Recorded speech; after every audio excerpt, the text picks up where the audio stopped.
Thank you so much for your time, Nazir. It is a genuine honour and pleasure to have with us here today one of the most established financiers, bankers, and investors in the entirety of ASEAN. You're watching the Oxford Political Review. I'm Wong, the founder of the review, and we're so honoured to have in our presence Nazir Razak. So thank you so much for your time. Pleasure, man. So I want to start off with a question about ASEAN, which, as you know, is an incredibly complex and heterogeneous entity with many forces pulling in different directions. I know you're a massive advocate of sensible, measured integration within ASEAN. And yet over recent years, especially in light of what's been going on in terms of Sino-American tensions, there's been a geopolitical fault lines emerging even amongst the members within ASEAN. Alternatively, it's not clear the economic complementarity necessarily always works out such that these members' strengths and weaknesses complement one another as opposed to rivaling or competing with one another. So in short, there are impediments and there are structural barriers as it seems to greater integration within ASEAN. You've previously remarked that it was smart that ASEAN decided to dial back on the rhetoric concerning a shared single production base and instead opted for more realizable goals in the short to medium term with respect to its integration plans. Do you think that ASEAN integration is likely to continue across economic, financial, and also social political spheres, or do you see this as coming to an end for now? No, I think the most important thing to remember about ASEAN is what it has achieved as a political force. Yeah, if you recall, ASEAN came together in 1967, just after the confrontation between Malaysia and Indonesia. And later on, after Vietnam War, we included North ASEAN.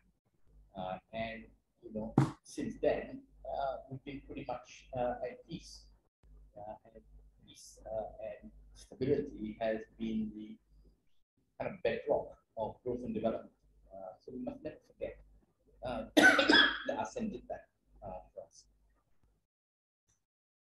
And then we want ASEAN to do more. So we talked about the ASEAN economic integration. And there are lots of good things that can be done if we come together and integrate. But it is not easy, and in some respects, we kind of got overexcited about it, just like we were when reality of integration is that you constrain domestic policies, and that's just not acceptable. And for ASEAN to then also go further and kind of come for us to become ASEANites, it's also very difficult. We're all fledgling new states. So I think it's good that we kind of tempered our ambitions. But I think we need to make sure that ASEAN continues as a political coalition, and I think it will go through challenging times, no doubt, with the bipolar world, with North ASEAN, and some just with China, and kind of Singapore, Indonesia, strong, just with the US and so on. But it's very, very important that we stay together because collectively we have a voice. Individually, we're key. In terms of economic integration, I just feel that there's more that we can do. I think that the kind of total single production-based agenda, etc., was ambitious. But I think that in terms of integrating, there's much more we can do if we are more methodical in how we integrate economies. One of my criticisms of the process is very much dependent or very much led by the bureaucrats in ASEAN secretariat. And ASEAN in some ways was always kept very weak as a secretariat, and you saw that from the beginning. And our leaders wanted to come together. Essentially, we come together as a group, but once we come together, it's more of an external face. Internally, we don't disturb each other. Yeah. So therefore, ASEAN secretariat is very light.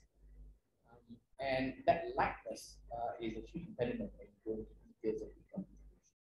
So what I think is important is to find a way where the ASEAN sector and private sector come together and look at ways where trade can be freer, processes can be easier between countries, and you can go sector by sector. You need to go sector by sector to be effective. Do you think that lightness there of the Secretariat is a cause of the difficulties or a symptom of the difficulties? Because as I see it, for instance, taking the Sino-US interactions, for instance, North ASEAN in the form of Cambodia, Laos, and increasingly Myanmar, well, obviously with the current situation with the Tatmadaw and the junta, that's another story. You've got one cluster there, and then you also have Indonesia, you've got the Philippines and Singapore as well. And then Malaysia sits in this unique position almost where it has increasing economic presence coming from China, but also very much traditionally and historically robust ties with the Western liberal democratic world, where the founding father, of course, of Malaysia, with his vision, his attempts to transform Malaysian society in the aftermath of colonial rule, has often been cast, as you discussed in your book, in a light that frames him as a pro-West or favourable towards the Western liberal ideals figure.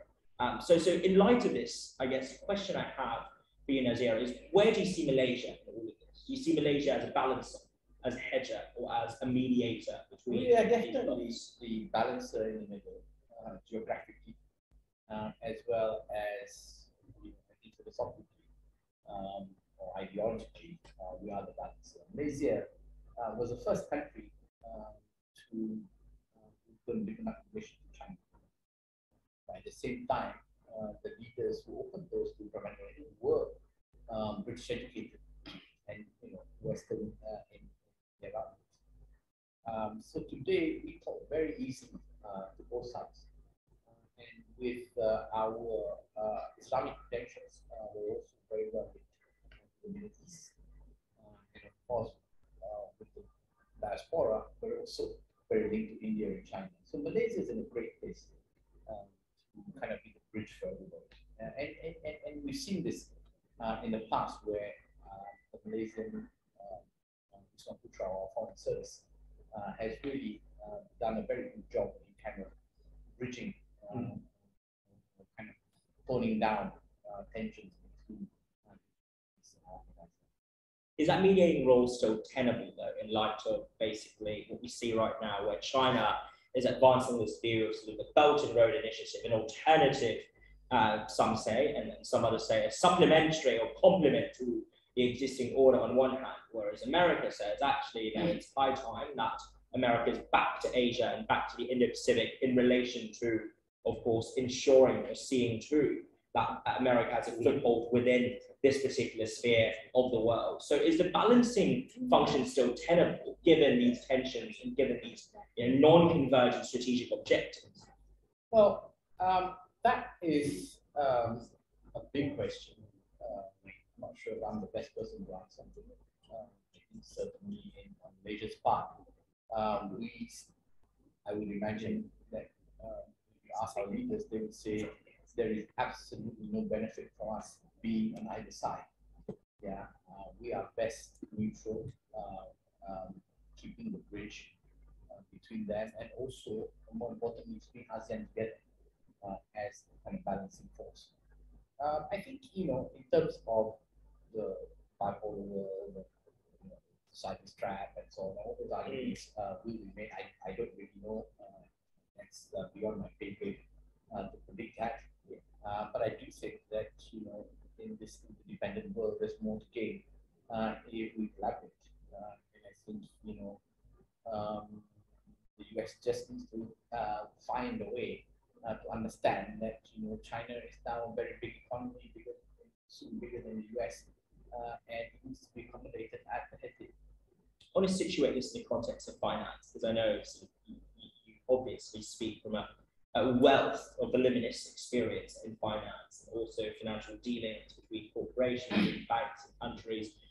In the aftermath of the Russian war in Ukraine, we've seen effectively the imposition of sanctions, the kicking out of Russia from SWIFT, and increasing talk of financial decoupling and securitization of interest on the flip side to that, in both China and Russia in reaction to what they see as effectively the West is leveraging or the employment of financial systems and tools to achieve geopolitical objectives and goals. In the face of these pressures, what do you make of the claim, Nazir, that we're heading towards an era of some degree of deglobalization or rollback to globalization and financial decoupling, which had been previously so unimaginable for decades, right? Especially since the late 1980s. For once in, say, 40 years, it's an option on the table. It may not be a desirable option, but it's certainly an option that's been touted. And I guess, what do you make of this claim of you? And are you worried about it? I am, but in some ways, we had become too interconnected, and I think that we learned through various crises that the world had become too interconnected. Some of us were already wondering how to come up with some kind of ring fencing. Malaysia during the Asian financial crisis introduced capital controls to insulate itself, and then we were hammered for introducing capital controls by the conventional economists in the West, right? And then what happened in the global financial crisis? They was actually the same. Yeah, they free short selling, etc. Right, and so that kind of hypocrisy was also quite annoying. I think in many ways, the global financial crisis proved that the kind of Western integrated total free market system needed to be reformed, and the smaller countries needed to find its own guardrails against those excesses. Just think of the sheer volume of how capital can come in and out of the country at that speed. You can destroy a country, and some countries have been destroyed. So one needs to evolve global finance accordingly.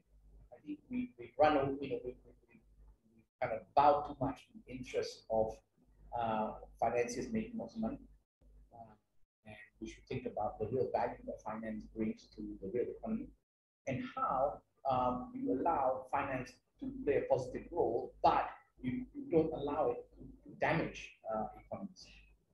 Absolutely. And on that note, actually, I wanted to draw your attention to a chapter which I really enjoyed in your book, What's in a Name, where you spoke of exactly sort of the different responses to the AFC, the Asian financial crisis in 1997 between Malaysia, I guess, and Thailand, and also Hong Kong, where I suppose Hong Kong adopted a rather different approach entirely to Malaysia's capital control-centered response, where there was instead an active attempt to match and basically to cover, and there was a gambit on the part of the Hong Kong authorities, for instance, the HKMA, or rather before that, its predecessor, in seeking to hold off against those who were shorting and seeking to undermine the Hong Kong dollar and whatnot. So I guess the question I want to ask here is, how did the different political structures or institutions across Asian states back then in 1997 in your view give rise to these differentiated financial and economic responses by the governments?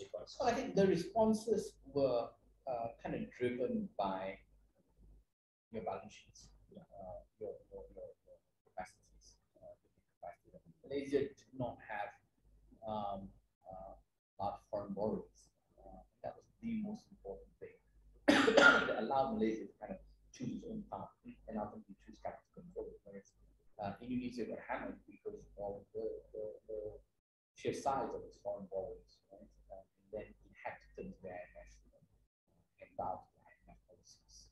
So one's own financial position was a big problem. Two, I guess, in terms of the politics, in the end of the day, Malaysia, we did, one of the drivers of kind of insulating Malaysia is to resist political change. There was definitely a motive to avoid political change, because clearly in those situations, the challenges see opportunity just not that. And they were already moving against Mahathir, where he decided to kind of shut down the economy and take his own make his own effects. How much of that political factor, of that fear of effectively opponents and whatnot seizing upon crises as a means of engendering political change, how much of that do you think was essentially at play here in relation to the debacle over the MCO and also the earlier days of Malaysia's handling of the pandemic, which overarchingly I would say has been rather successful actually, objectively on paper at least. But in the earlier days, there was criticism that the Muhyiddin administration overplayed its hands, and then there was a perception that his opponents were using the crisis as an opportunity to force them out. Do you agree with that hypothesis, or do you think the analogizability is limited between 97 and 21? No, I think it's limited, very different circumstances. Malaysia's handling of the MCO, there was this whole political dynamics of dethroning the PH government. And that was done. Although COVID had started, we just ignored COVID. To our detriment. We ignored COVID, we played politics instead. And then once politics settled, then we paid our attention to COVID. Unfortunately, at some cost. And it is on that note that I want to pivot our discussion towards Malaysian politics, which is the second segment of our conversation today. So in an earlier or recent interview, actually, Nazir, you said, Malaysia is not a failed state, but it is a nation in decline, or at least that's a translation of it online. And I wanted to ask you a question on that front, which is essentially, might Malaysia not be not really one nation, but actually multiple nations in one? Is nation, if we take Anderson's conception of it as an imagined community, or sort of the theory or theorization of it as anchored around a shared ethnic identity or shared basis for association. Obviously, in an ideal world, we practice civic nationalism, it's a values-based nationalism, but in practice, it strikes me that what Malaysia is seeing these days is not so much coexistence between different nations under one overarching national banner, but that we see increasingly the steering of politics by different forms of nationalism. We've got Malay nationalism, Chinese nationalism, and increasingly the disillusionment of those who are neither Malay nor Chinese in this country. And I know in your book you've criticised how the NEP, as established by your father, has now degenerated effectively into a shell of its former self in many institutions, in many areas where it's been abused and maladopted. Do you see Malaysia's ethnic tensions and sectarian divisions as coming to a boiling point anytime soon? And are we witnessing greater fragmentation as a result of that? No, I think my view is that Malaysians have been growing apart for a number of years. And in my book, I talk about this three-headed monster. One of it is identity politics. The NEP, identity politics have kind of come together and kind of accentuated the divide. So much so that undermines the making of Malaysia project. I mean, at independence, we recognized that there was a nation to be built. It's the formation of a Malayan nation and a Malaysian nation. That's the aspiration, and that aspiration remains today. But when you look at the trajectory, actually, we move further away from that. Does that mean that we're going to beat each other up soon? I don't think so. I don't think the situation is must be very. I think that demographic change also is such that this country is going to be 75% Malays. We will have dominant place. We're pretty much getting there. So the minorities will generally have to adjust as the majority of that reality. It is basically a Malay-dominated society.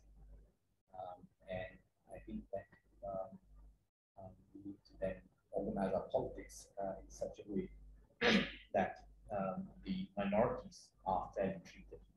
I think the minorities, if they are unfairly treated, I don't think it's a case that they'll cut some strings. I think with those numbers, I think they'll just vote with their feet and go elsewhere. They'll vote elsewhere. And we don't want that. I believe in the power of diversity. I believe this nation is richer, much richer because of its mix of cultures and ethnicities and so on. What I believe we should get back to is this Bangsa Malaysia project, Asian Nation project, which I think is forgotten. We have these national principles that we're going down. that we launched in 1970.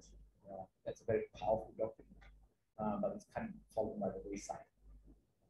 And so, part of my reform agenda is to go back to the sense of the era and focus on rebuilding or building a nation.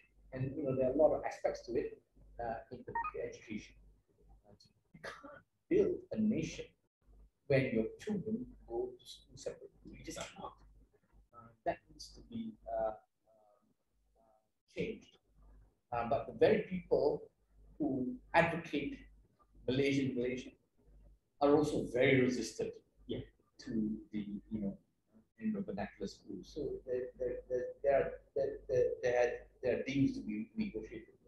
And that brings me on to the worry concerning the feasibility of the proposal. Because when I was reading the book, I very much agreed with your vision and ideals. And I think in many ways it's reminiscent of a more accommodative and pluralist conception of the Malaysian nation that the founding fathers of this country touted and expressed. And it's not dissimilar to what Nehru envisioned to be essentially sort of India's organizing tenet principle and Congress and whatnot. But I guess the question that faces and confronts both those who want to push back against ethnic nationalism, and I raised this with Dr. Shashi Tharoor recently, actually, and his book talk as well.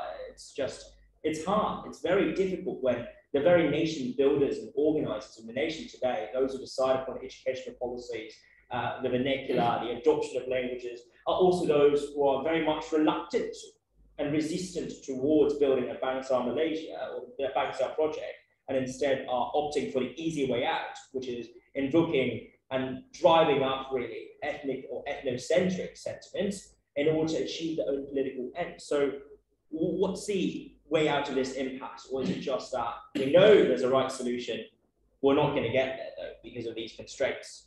Yeah, so what I'm advocating is the look to democracy. Many countries have turned to the look to democracy or citizens' assemblies to kind of deliberate the way forward. The problem is what you say, which is the politicians, right? You want to win the political game, you outbid each other based on identity, right? Period. And that's the simplest way to live. And we need to have a platform away from the politicians and engineering, etc., where people can really constructively deliberate what is the best way forward for the nation. Once that package is then agreed upon, then we put it out there for the politicians to come back and run the country and big fun. But to go from what we are today, which is a system that is broken, to a system that is workable again, that we need to go offline.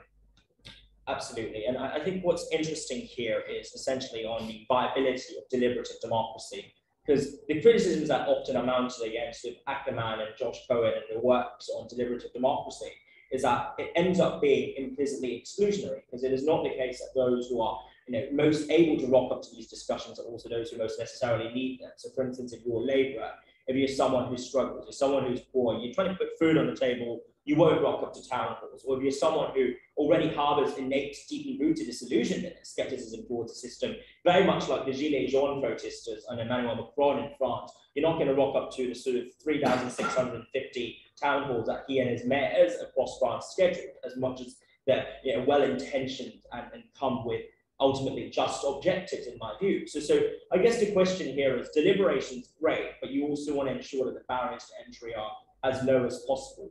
Is that feasible? Is that realistic? Yeah, I think so. I think so. I mean, you want to go through some process of sortation. But at the same time, you want to ensure diversity, and you want to be pragmatic. You don't want someone who can't spend time. So I think it's fine. What we don't want is a bunch of elites and intellectuals. I think somewhere in between. It's been done in many countries. I think it's very, very good. And actually, is on that front that I was also pondering. when it comes to Malaysia moving forward, reconciling, bridging the gap and divides?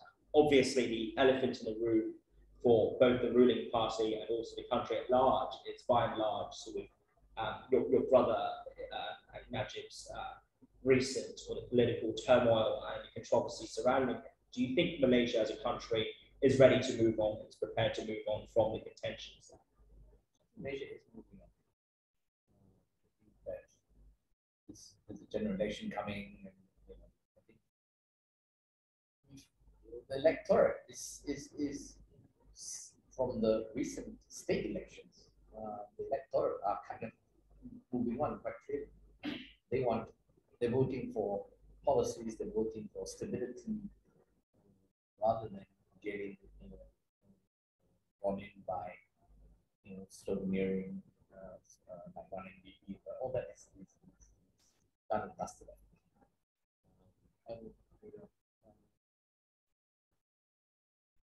So Malaysian politics going forward is going to be quite uncertain. Is it seeking to find a new cleavage, a new issue around which it can organise itself? Well, yeah, and we always assume that this G14, whatever G15, G14, followed by Barisan was a great moment for democracy, but there's never an assurance that what we face is a better system. We need to work through a better system, right? Are we going to get a two-party system? A two-party system in a plural society like ours, is it going to be contested based on identity or issues? Right? So there are a lot of things to work through. And people who assume, oh, because BN is no longer the dominant party, then it's a good thing. I think very well. I'm making huge assumptions. We're going into G15 probably within the next 30 to 45 days, I suppose, or maybe 2 months, I guess. That's great. What are your predictions for this particular election? Well, I think it all depends on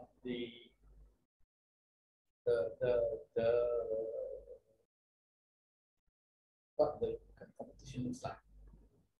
As it stands today, you've got BN versus others. And based on the state elections, you could get BN used to win 50 to 60% of the votes and form government. Today, they could win 40% of the votes and form government because the opposition is so splintered in this first past the post system. That's the most likely scenario now. But you could imagine, that the opposition pull together, and maybe they'll do that in the last few weeks or 3 months. Then the results will be quite different. Because if the 60% get together, then absolutely. But it doesn't strike me as that 60% getting together a possibility is all that likely, given the internal mistrust and divides that that persist. Necessity is a mother of invention.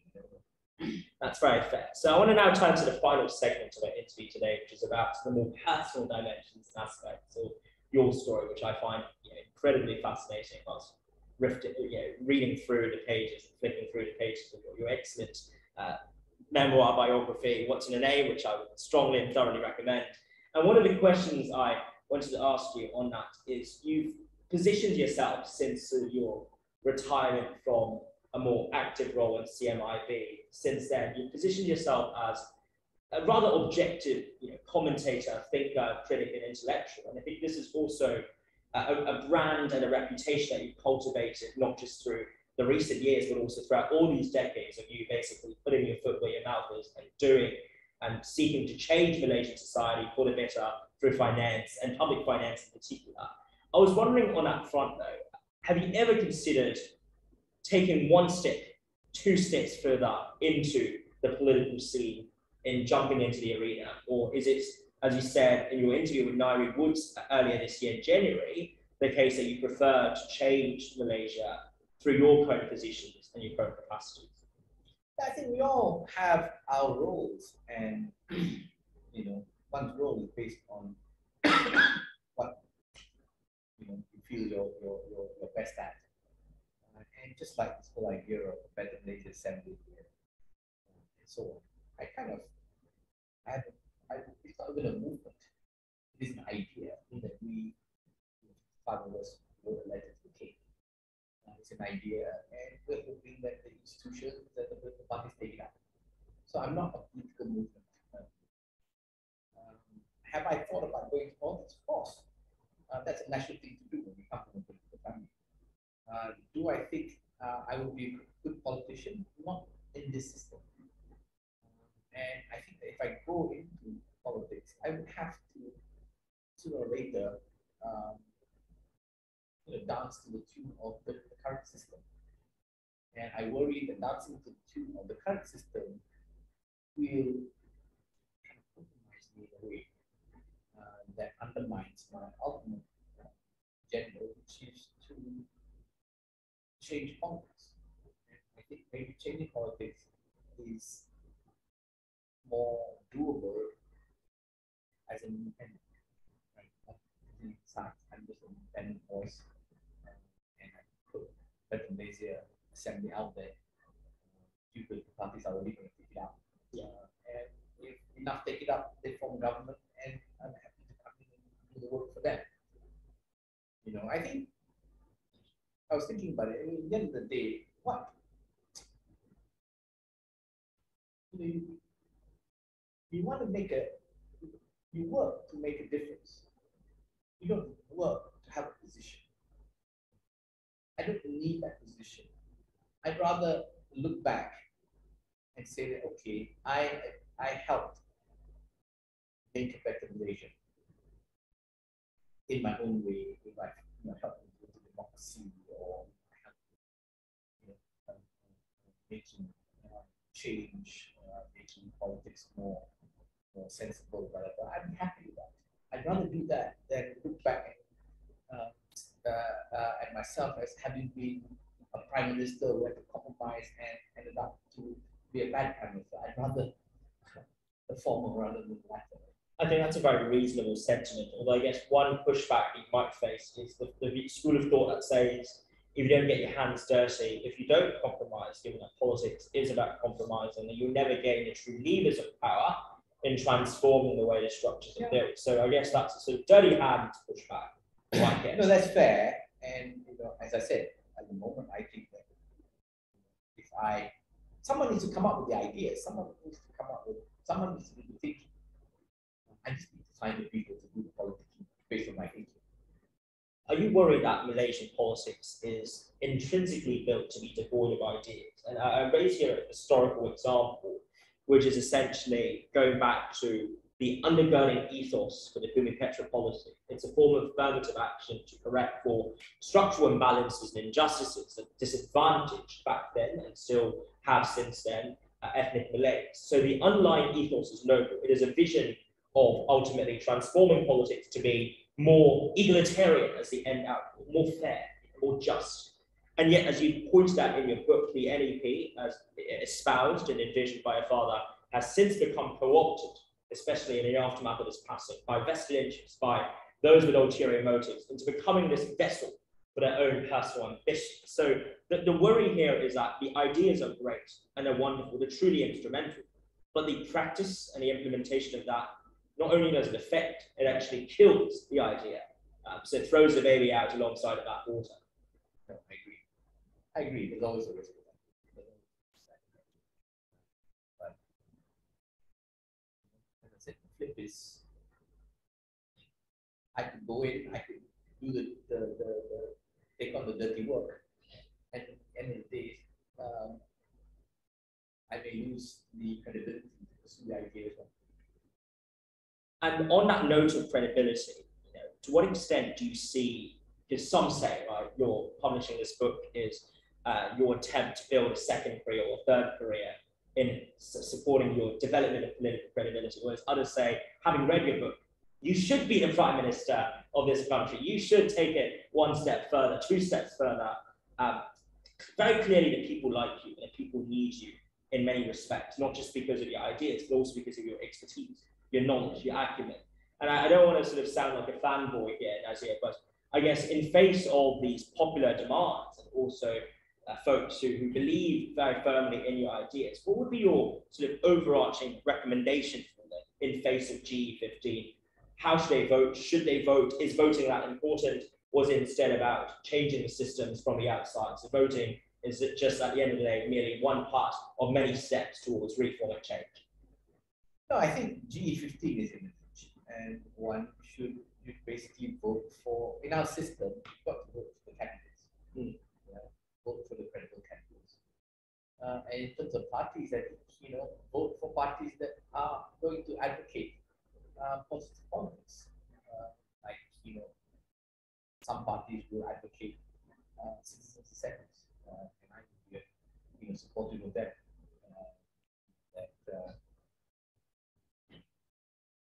I think this is a very important election, very, very important election.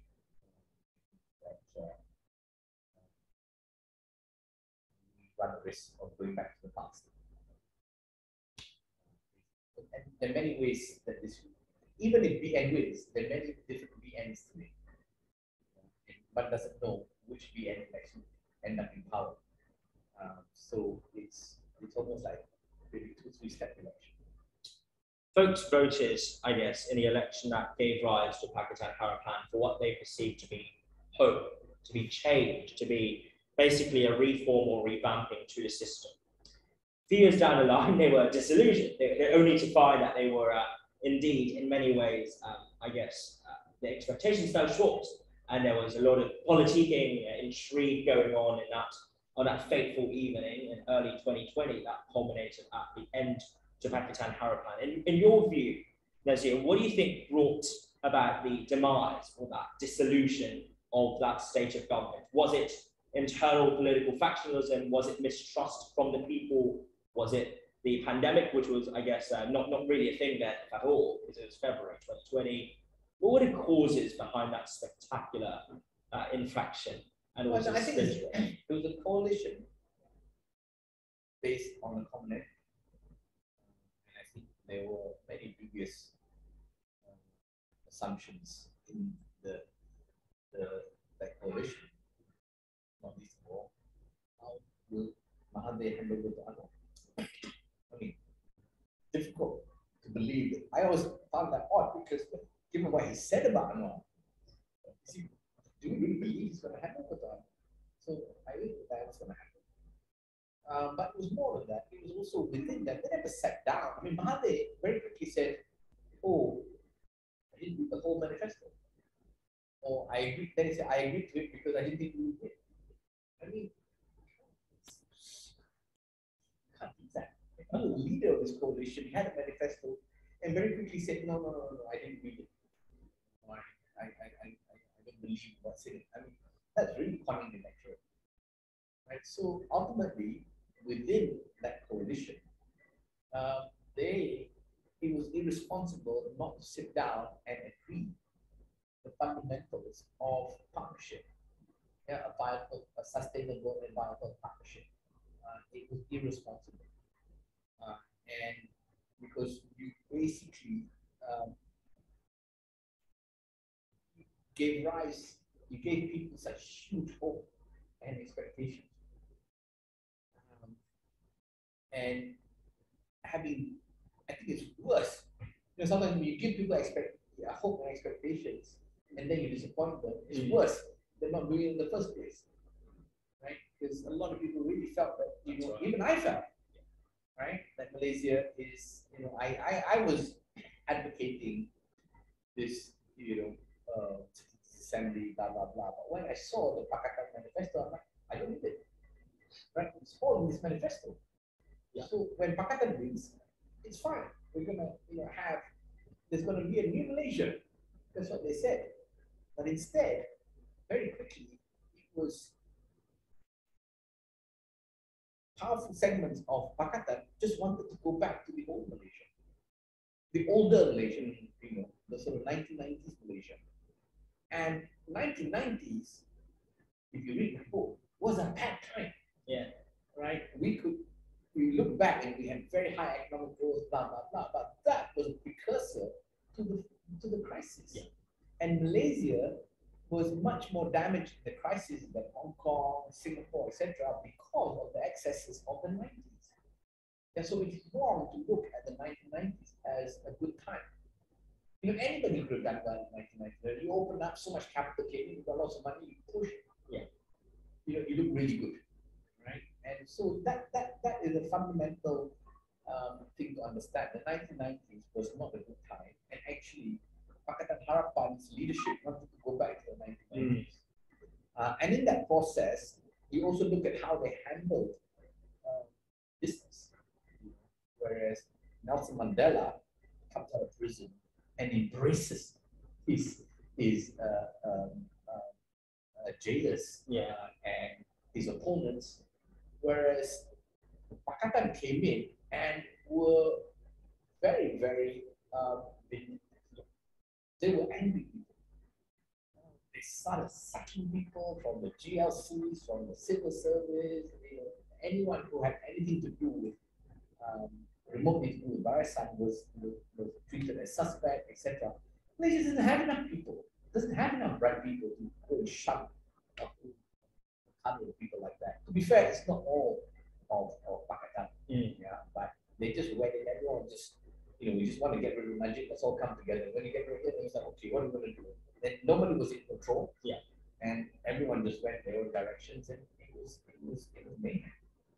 Hasn't this always been the case with respect to, you know, this coalition of unwilling and also fragmented but seemingly coalescent interests? Has that always been the norm in Malaysian politics? So especially, you know, when Tun Mahathir first came to power, he too came out of the process that basically played him against the likes of, say, Musa and whatnot within UMNO in terms of the factions that existed, where some were more aggressive, some were more passive, but ultimately there was a lot of mistrust going on, even in the 1980s, 1970s. Well, that's normal internal party politics, right? That's within UMNO. That come in with this new beginning of a new nation, open up horizons, create new expectations. That is tragic. I think history is going to be very unkind on PH, because the first government, the first change of government comes with huge responsibilities. Right? Because PH then kind of established the norm, what you can do when you change government. Subsequent government basically just said, hey, PH did it. When PH came in, they basically sacked me and all the other GLC heads and all that. Right? So when PN came in, then, you know, there were people saying, PH did that, you're going to sack all these people and give it to us now. Right? So PH set the formula for changing government, and they set a very bad one. And this is going to pay for it. It was the victory for the first time in history of a so-called non-establishment or incumbent government, right? The election was pivotal in that sense, but it was also in some ways, I guess, non-pivotal in that the main leaders and spearheaders of the PH ultimately came out of UMNO, and it came out of the original governing coalition. So I guess the question I have here is, can Malaysia transition towards a state of multi-party democracy where the opposition or the coalition of the opposition is truly evolutionarily, or, you know, by origin standards, independent and untethered from the incumbent UMNO, so the establishment that has persisted for decades in a country? In theory, yes. In theory. I think we've seen people gaining political prominence, Malays gaining political prominence without having been through. So, yes. But ultimately, the way forwards for Malaysia is to be national reset. Without a reset, it's very, very difficult to see us. And you see the multiple parties right now, you know, wanting to push for this, angling for this national reset. But some of the smaller parties are for reset, I guess. That's the law, right? They don't have to do it. But you know, I would like to take everyone step back and say, let's really ask each other, what does the nation need? What Malaysia really needs? I think these are the great ideas, and I think the practice and the implementation of that is where the devil will lie. But on a more reflective note, what would you say are the greatest achievements and failures thus far in your life? You obviously have, many more years to come, but so far in your life, what do you think are the biggest setbacks, the biggest successes that you can lay claim to? I mean, it's kind of in the book. The whole CIM story is something that I'm very proud of. And I guess so far within the CIM legacy, there's stuff I wish I did better. But overall, I think the career is a net basis. Pluses and minuses. I think much more pluses are larger than the IPO, for instance, was probably one that you still come to lament. Well, I mean, I fixed it. Yes. I fixed it. Well, really, I fixed it. Some acquisitions didn't go as well as I thought. Blah, blah, blah. I suppose if you look at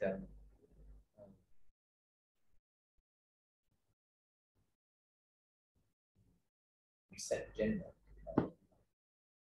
that so far has not taken off the ground. That continues. That's a big frustration of mine. Because, I've been harping on this since 2020. What do you think are the main bottlenecks holding you back there? Well, I think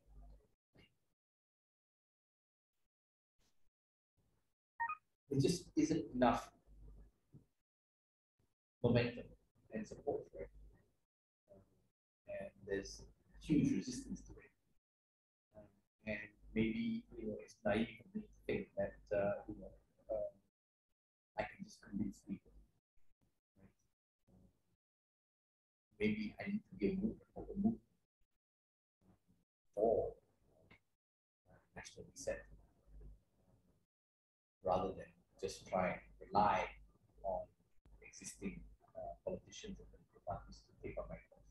That's very fair. And as we come on to the penultimate question for today, I do want to ask you a slightly, left field question, Nazir, if you will, concerning crypto finance. So obviously, we've seen the advent of crypto and also Web 3.0 innovation at large as means of transforming the way we do business, transactions, and finance at large. Now, as someone who's so steeped in experience in finance, what do you make of the rise of DeFi, decentralized finance, but also more broadly speaking, a leveraging of crypto and blockchain technology within finance and financial industries? I think there is a role for DeFi. I think that the rise and crash is not unusual. It's a bit like the .com boom and bust and more sensible growth thereafter. You can see that here as well. The boom bust is more severe because this is so borderless and unregulated, whereas the .com booms is still kind of government corporations, etc. This is actually DeFi and borderless. I think even as with my personal portfolio, there is room for cryptocurrencies. A small room, but I do think that the idea that you would have an asset that is whose value is democratically established, as opposed to subject to vagaries of interest rate policies and etc. It's an attractive idea. Of course, I look forward to them bringing more value, more usefulness. Bitcoin or Ethereum? Bitcoin or Bitcoin. Okay, that's fair. And on the final question, because there's so many of our readers and audience that really enjoy reading, not just looking into, but also thinking about Malaysian politics and how reform is possible. How would you advise, Nazir, a young aspiring Malaysian student currently studying perhaps in the UK or studying abroad, who wants to come back and change this country for the better? What's your advice to them? And what's your sort of, overarching tip and takeaway that you hope they can draw from your long and illustrious career? Well, I think first thing is your country is always worth fighting for. And despite wastages, corruption, etc., that's gone on for many years, actually Malaysia's in pretty good shape. And I think Malaysia has huge potential if we harness our special advantages of life, our natural resources, our diversity, our geography. There are many things that we can do. So as a project, there can't be anything better than to come back and try and build a better country. Then the question is, you don't want to start a project unless you think that it can be a success. Right? But I think if more people come back and do it and believe in it, then I think there are enough platforms out there for you to jump on. And it's going to be very difficult to go back to the past where the government didn't tolerate these new political parties, etc. I think the new order is there. And I think that's a positive in recent years. Right?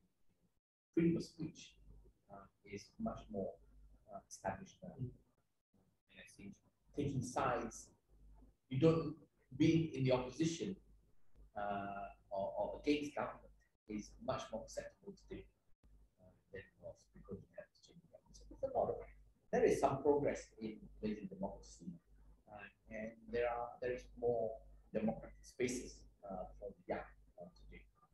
I did a lot of work in Indonesia, and in the early 2000s, most thought, and I thought, Indonesia could well be a failed state.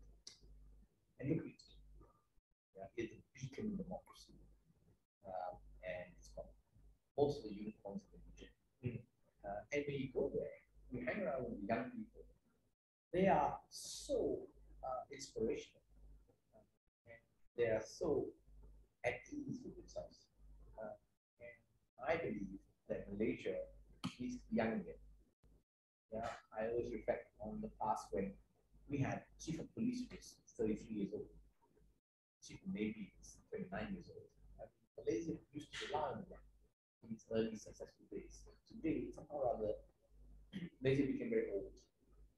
We need to be young again. We can be young again if enough bright young people come back and ask for this space. One of the things I've been pushing very hard on is the idea that we should maybe even intervene to say that every board, company board, should have a young person on it. We insist on having gender diversity. Why can't we have youth? Age diversity. Why not say, okay, for every, you must always have someone between 28 to 32, right? And then it's a rolling thing. But at least, you give young experience. And the flip side is actually, because of the generational gap today, I think the old people can learn a lot from the young people. Social media, etc. And I think it's a win-win. And it is on that note, on that very hopeful note, that I hope indeed that more of you will come back to Malaysia. And it's been an absolute honor and privilege to have with us here, Nazir Razak. Thank you so much for your time.